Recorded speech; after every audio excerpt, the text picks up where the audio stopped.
Now we get questions on how to adjust the rear control arms.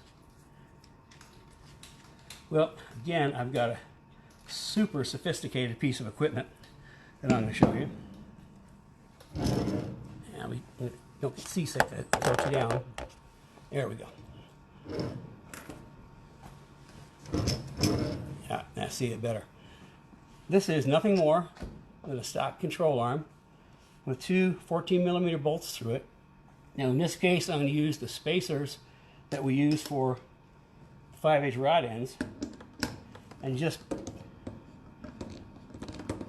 put it on one side and screw it until it drops into place.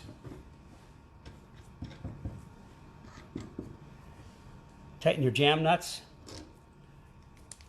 and you've got your control arm adjusted to the correct length. Now, something I always recommend is all our control arms come pre-adjusted, so you don't have to worry about this. You just kind of bolt them on. But even so, after it's in the car, get you back up here. After it's back in the car, I strongly recommend after about a couple hundred miles to go ahead and double check the jam nuts.